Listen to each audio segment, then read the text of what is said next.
मैं प्रेमलता। मैं स्वागत करती हूँ हमारे YouTube चैनल जंगल बटरफ्लाइज पर, जहाँ पर हम उन लोगों से मिलते हैं जिनसे मिलकर कुछ सीख सके, प्रेरणा ले सके, अपने जीवन में आगे बढ़ सके और सपने पूरे कर सके। तो आज हमारे साथ हैं मिस्टर आनंद देव शर्मा, जो कि किक ऑफ सॉल्यूशन के डायरेक्टर है। मैं आगे बढ़ने से पहले उनके बारे में बता देती हूँ। किक ऑफ सॉल्यूशन एक ऐसी संस्था है जो उन नॉन प्रॉफिट के साथ काम करती है जिनका उद्देश्य ग्रासरूट लेवल में लड़कियों में खेलकूद को बढ़ाना और खेलकूद के द्वारा लड़कियों में लीडरशिप को बढ़ाना, जो समाज में रोल मॉडल और एज अ चेंज मेकर के नाम से जानी जाती है, और जिन्हें हम प्यार से आनंद भैया भी बुलाते हैं। आनंद भैया ने गूगल में बहुत ही सीनियर लेवल पे काम किया है। ये अपने परिवार के साथ हैदराबाद में रहते हैं। इन्हें जानवरों से बहुत लगाव है। इनके शौक फुटबॉल खेलना और देखना दोनों ही बहुत पसंद है। इन्हें किताबें पढ़ना भी बहुत पसंद है, खास करके कॉमिक्स।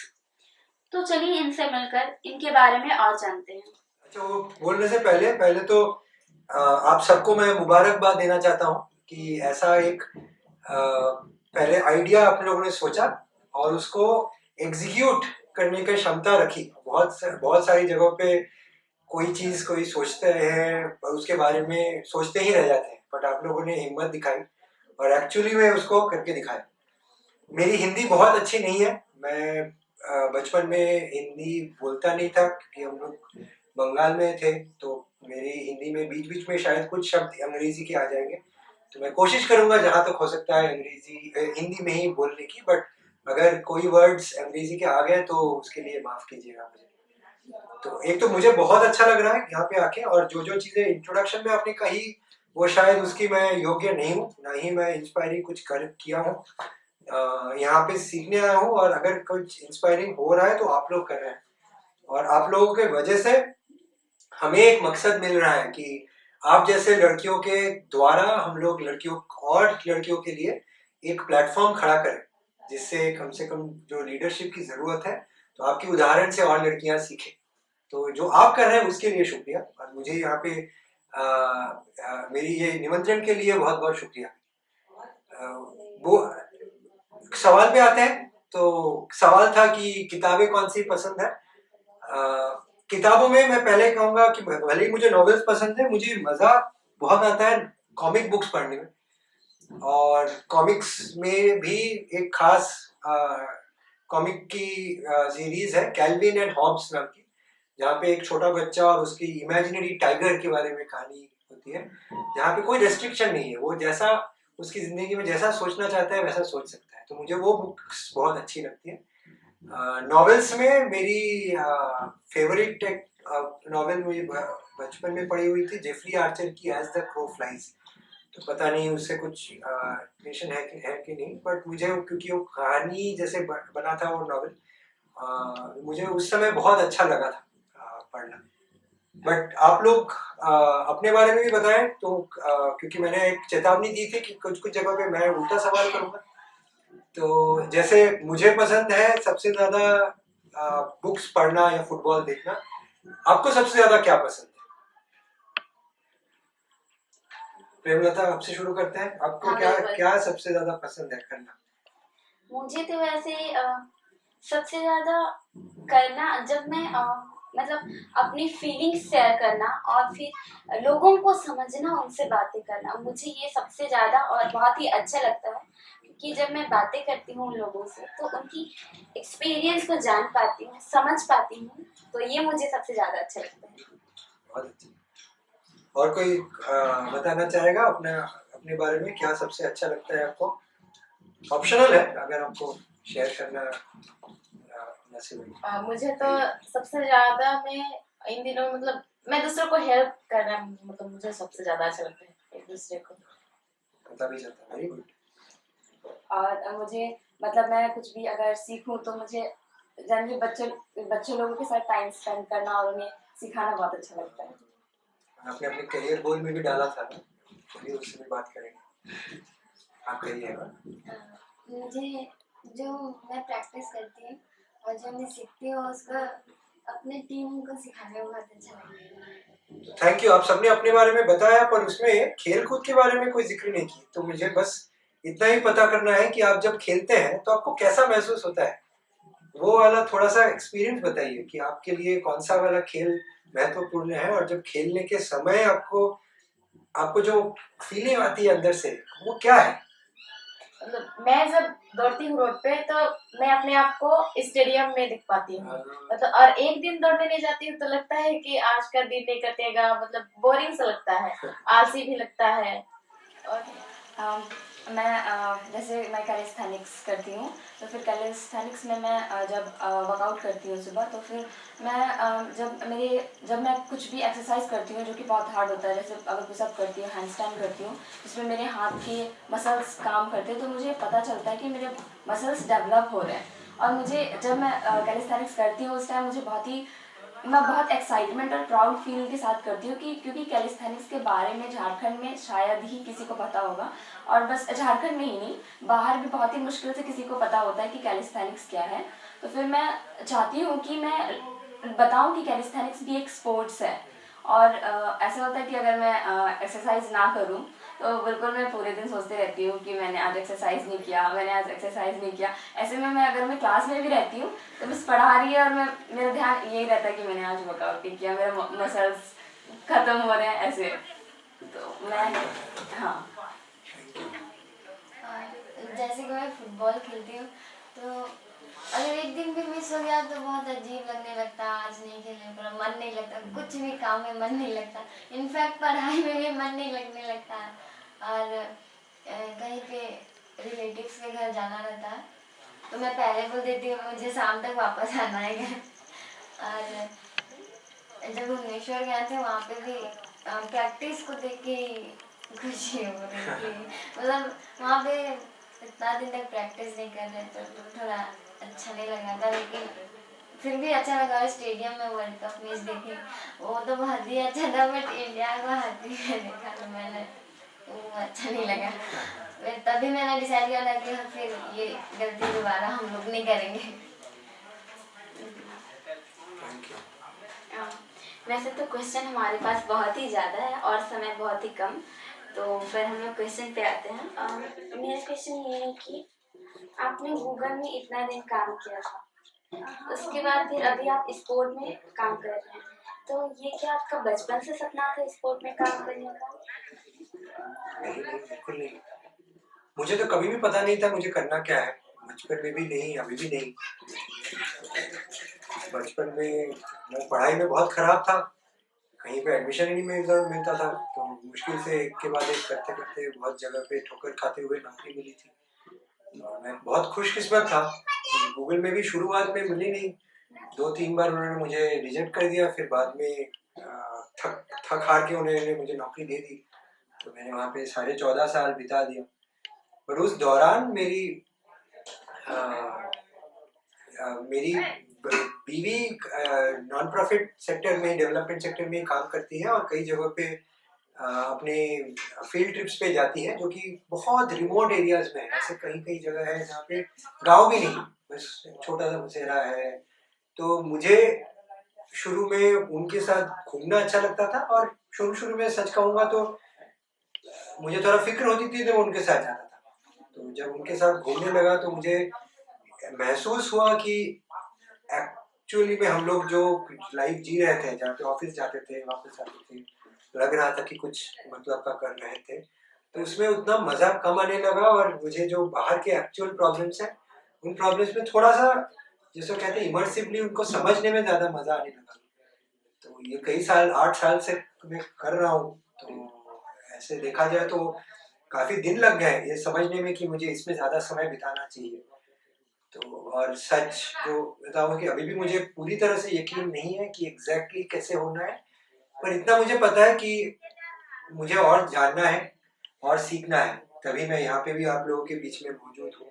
मुझे आप लोगों से सीख के तैयारी करनी है कि हमारी ये संस्था को कैसे, किस रूप में आप लोगों के लिए, आप लोगों के जरूरत के मुताबिक ढांचा जाए। तो फिलहाल वो एक मकसद है जिससे मुझे मजा आता है, जिसके बारे में सोच के मुझे और बाकी चीजों के बारे में फिक्र कम होती है, क्योंकि इसमें एक अलग सी पता नहीं, एक अलग सी खिंचाव है। स्पोर्ट्स में मुझे बहुत अच्छा, हमेशा ही मुझे स्पोर्ट्स खेलना मुझे अच्छा लगता था। और बचपन में जब मुझे मेरी कॉन्फिडेंस काफ़ी लो हुआ करता था बचपन में, मुझे स्पोर्ट्स से काफ़ी फ़ायदा हुआ है। तो मैं स्पोर्ट्स का शुक्रगुजार ज़रूर हूँ। और मेरी जब दो बेटियां हुई, मुझे मेरे ख्याल से थोड़ा बहुत एहसास और होने लगा कि जो जेंडर डिस्क्रिमिनेशन, भेदभाव होता है, वो एक नॉर्मलाइज हो गया है हमारे सोसाइटी में, कि नहीं, लड़कियों और लड़कों का शायद अलग रोल्स नॉर्मल है, जो कि बिल्कुल गलत है। और वो मेरे ख्याल से, मुझे मेरा मानना है कि एटलीस्ट जब तक हमारी बेटियां बड़ी होंगी, वो नॉर्मल से टूटे, लोगों को एहसास हो ये नॉर्मल नहीं है। और उसके लिए रोल मॉडल्स की जरूरत है जो उभर के आके लड़ाई करें। तो वो रोल मॉडल्स आप हैं। तो इसीलिए हम लोग यहाँ पे हैं कि आप लोगों की लड़ाई में कम से कम हम लोग अगर थोड़ा सा भागीदार बन सकें। तो बाकी मेरे ख्याल से कोई ऐसा ना ही पहले मालूम था कि क्या करना है, ना ही अभी। बस इतना ही है कि आप लोग जो कर रहे हैं उसमें शामिल होने का एक इच्छा है और थोड़ा सा मजा आ रहा है। और जैसे कि पता है आप पहले गूगल में काम करते थे, उसके बाद फिर अभी आप स्पोर्ट में काम कर रहे हैं। तो मैं जानना चाहती हूँ कि जैसे कि अ, हम लोग अभी आपका हम लोग का जो सपना है वो बड़े होते होते चेंज होते जाता है। तो मैं कुछ ऐसे बेसिक स्किल जानना चाहती हूँ जो कि हम लोग आगे बढ़ते रहे और हम लोग के सपने बदलते भी रहे, लेकिन हम लोग उसमें रुके ना, आगे बढ़ते रहे। ये तो काफी मुश्किल वाला सवाल है। मुझे मन कर रहा है कि आपको वापस पढ़ के पूछूं कि आपको क्या लगता है, बट मैं एक बार कोशिश करूंगा जरूर। मुझे भी मेरे ख्याल से कोई ऐसा हाजिर जवाब तो है नहीं इसके बारे में।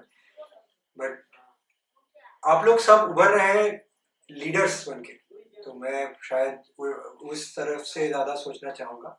क्योंकि आप कुछ भी कर लें, नौकरी करें, अपनी खुद की कोई बिजनेस करें, खिलाड़ी बने, सबसे जरूरी पार्ट ये नहीं है कि आप अपने कोई एक स्किल में कितने माहिर हैं, बस बल्कि यह है कि उससे आप बाकियों को कैसे, बाकियों पे प्रभाव कैसे ला सकते हैं। तो अगर वो है तो मेरे ख्याल से सबसे जरूरी स्किल है लिसनिंग। दूसरों की, आप कोई और अगर बात कर रहा है तो उनके उनके लिए क्या महत्व रखता है, या आप समझने की क्षमता। और अगर कहीं कहीं शुरू में समझ में नहीं आ रहा है, उनके साथ सवाल जवाब करके उनके बारे में जानने की एक उत्सुकता। तो मेरे ख्याल से अगर कोई एक स्किल मैं अगर बोलूंगा कि हम लोग सब हमें सबको डेवलप करना चाहिए, किसी में भी पूरी तरह से नहीं है, वो है उत्सुकता और दूसरों के बारे में जानने की एक कोशिश। उसके लिए शायद थोड़ी हद तक जरूरत है एक एबिलिटी की। अगर कोई एक कहीं पे प्रॉब्लम है तो प्रॉब्लम को तुरंत उसका जवाब ना देखिए, अच्छा आपकी जिंदगी में ऐसा हो रहा है तो आपको ये करना चाहिए।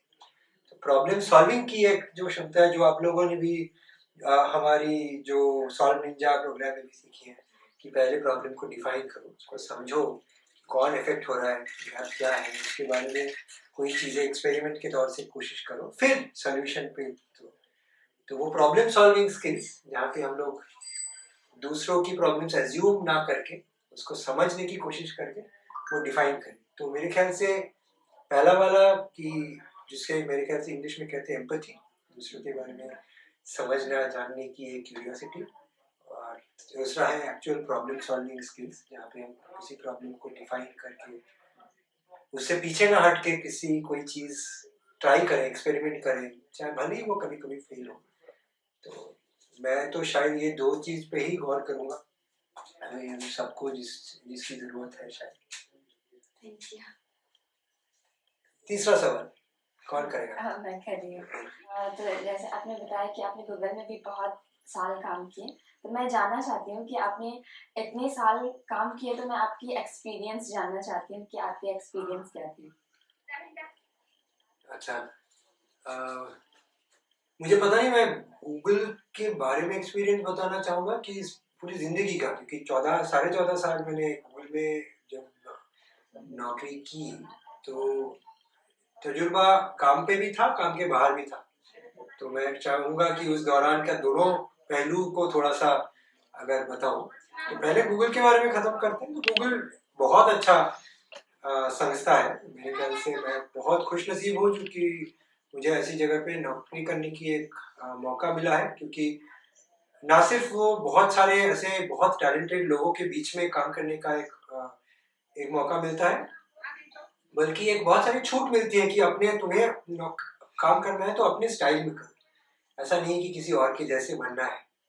तो जिसी भी टीम में मैं रहा हूँ, बहुत सारे बहुत टैलेंटेड लोगों से भी काम करने के साथ काम करने को मिला है, और अपने खुद के हिसाब से भी काम करने को मिला है।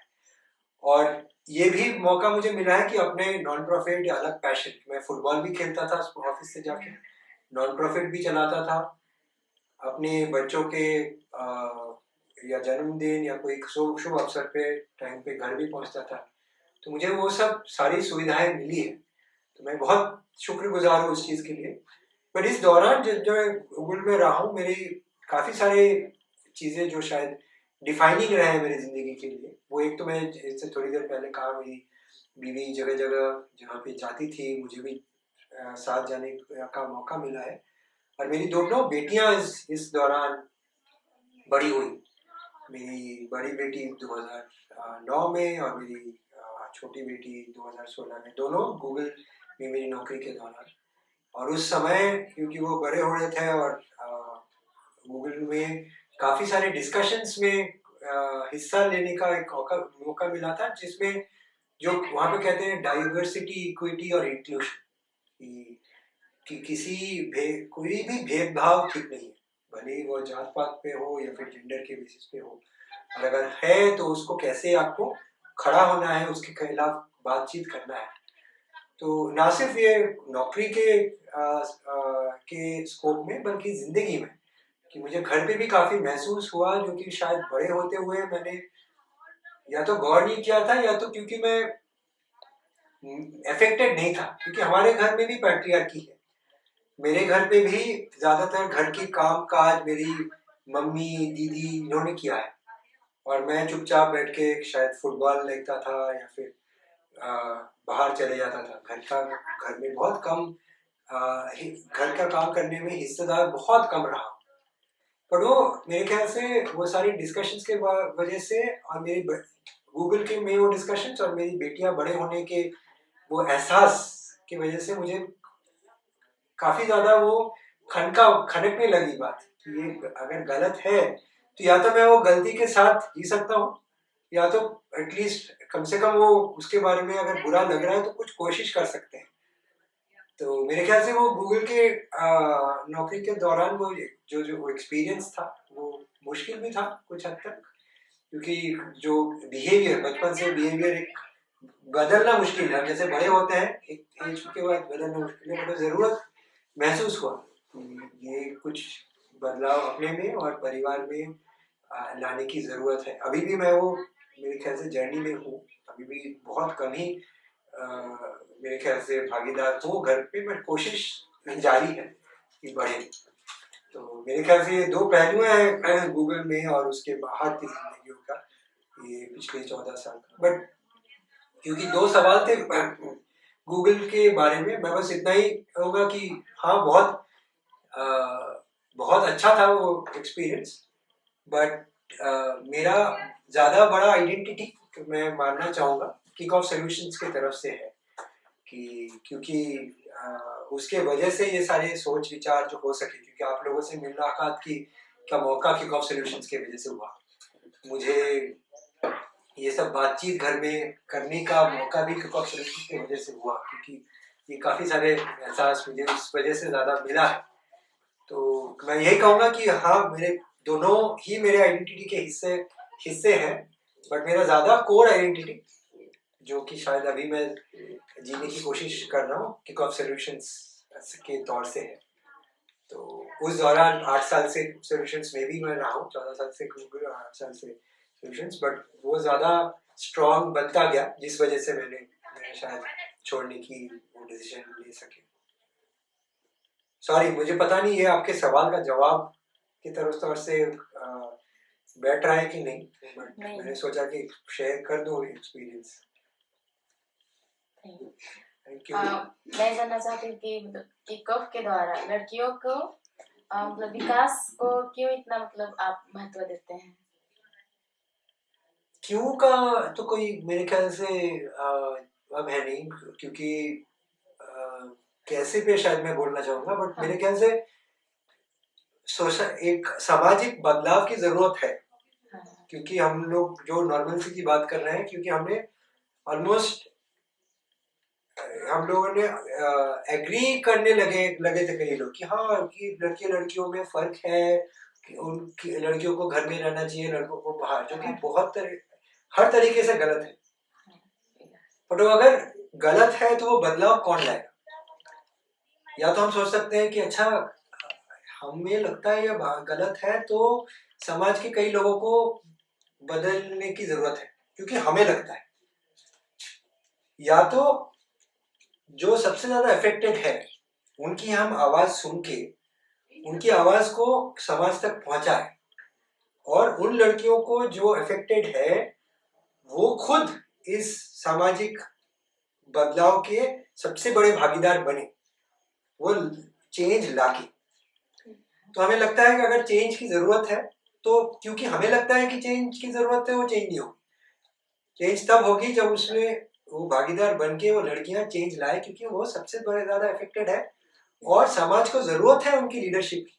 क्योंकि आज के दिन में जो जनरल भेदभाव है, वो एक सेंसिटिविटी के साथ अगर अगर किसी अगर उसको बहुत बड़ा चेंज लाना है तो वो लड़कियां ही ला सकती है।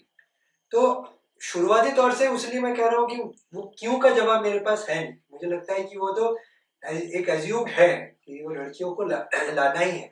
उसको कैसे हम ला सकते हैं, हम शायद उसी पे ज्यादा सोच विचार करने की कोशिश कर रहे हैं। तो हमारा बस शायद एक मानना है कि अगर लड़कियां लाएंगी तो वो लड़कियां लीडर्स बन के लाएंगी, अगर लीडर्स बन के लाएंगी तो हमें उनको लीडरशिप का प्लेटफॉर्म तैयार करके देना की कोशिश करना पड़ेगा। जरूरत नहीं है आप लोग खुद हम कुछ करें ना करें, आप खुद लीडर्स हैं और करेंगे, बट हमारे करने से शायद कुछ हद तक आपको थोड़ा सा सुविधा कहीं कहीं मिल सके। तो हमें बस यही सोच विचार करनी है कि कौन कौन सी जगह है जहाँ पे आपको जो लीडरशिप जो आप हासिल करके रहेंगे, उस मुकाम तक पहुंचने की जो जर्नी है वो थोड़ा सा आसान बन सके। तो किक ऑफ सॉल्यूशंस का मकसद यही है कि शायद वो आसान बनने के लिए एक दो चीज जो हम शायद हेल्प कर सकते हैं। तो ये सब है कि आपको करना क्या चाहिए। बट शर्म की बात है कि इनमें से मैंने कुछ भी नहीं किया था, क्योंकि मैं जब आपके जितना था तो मुझे सिर्फ फुटबॉल खेलना पसंद था, और मैं दिन रात सुबह 2 घंटा, शाम को 2 घंटा फुटबॉल प्रैक्टिस करता था। तो उस वजह से मेरी 10वीं 12वीं सब नंबर भी बहुत खराब आए थे, एडमिशन भी मुश्किल थे, जगह जगह कॉलेजेस में मिली थी। और मैं बहुत खुशकिस्मत था कि मुझे कहीं पे तो एडमिशन मिल गई। आज के दिन में तो उतने नंबर पे कहीं नहीं मिलता था शायद।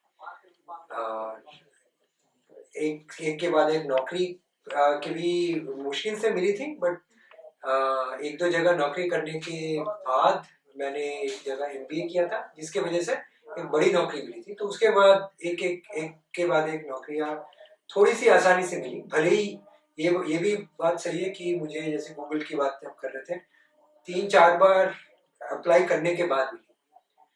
तो एक बहुत लंबी जवाब है आपके छोटे से सवाल का, बट मैं इतना ही कहूंगा कि ऐसा कुछ स्पेसिफिक मुझे पता नहीं कि क्या करना चाहिए, कि आपको जो बहुत अच्छा लगता है करना वो उस पर आपको ध्यान देना चाहिए।